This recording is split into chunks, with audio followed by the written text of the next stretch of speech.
दोस्तों, प्राचीन ऋषि मुनियों का, साधु संतों का हर एक का उद्देश्य था मनुष्य प्रकृति सेहतमंद और शांति से रहना चाहिए।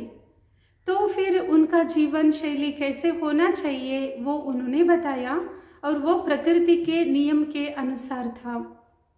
जब मनुष्य चाहता है कि उसके ज़िंदगी में सेहत रहे, प्यार रहे, शांति रहे, तो फिर पहले उन्होंने उसके मन में वो होना चाहिए, उसके अंदर वो होना चाहिए, तभी वो बाहर से खुश शांति से रह सकता है।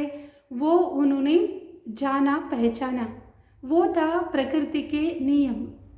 तो इसके अनुसार रहना चाहिए, तो फिर कैसे उसको रहना है वो उन्होंने बताया।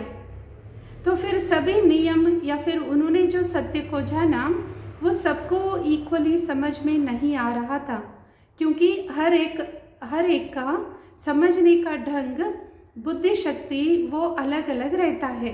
तो सभी को वो बात समझ में नहीं आ रही थी, सभी मनुष्यों को। तो उनका जो इंटेंशन था वो हर एक की खुशी सेहत था। इसके लिए उन्होंने अलग अलग मार्ग बताया। वो थे ज्ञान मार्ग, योग मार्ग, भक्ति मार्ग या फिर ध्यान मार्ग। किसके समझने का शक्ति कितना है उसके अनुसार वो बताते गए, समझाते गए। तो फिर अगर फॉर एग्जाम्पल 1,00,000 का मोबाइल हम लेते हैं तो फिर उसके अंदर क्या फीचर्स है, कैसे उसको यूज़ करना चाहिए, अगर हम सबको एक ही तरह से बताते हैं तो फिर वो समझ में नहीं आता है। तो सिंपल वे से हम समझाने की कोशिश करते हैं ना, वैसे ही हमारे प्राचीन विज्ञानियों ने या फिर ऋषि मुनियों ने किया।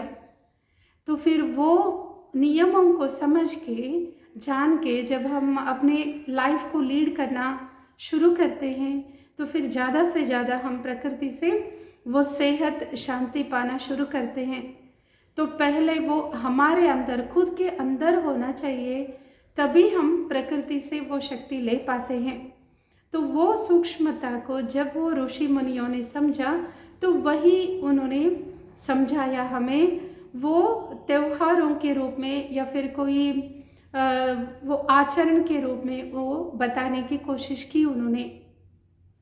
तो उन्होंने जो बताया वो उसके पीछे विज्ञान है, प्राचीन विज्ञान है, एक सत्य है।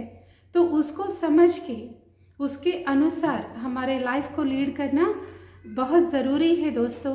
तो वो हमें करना है। धन्यवाद।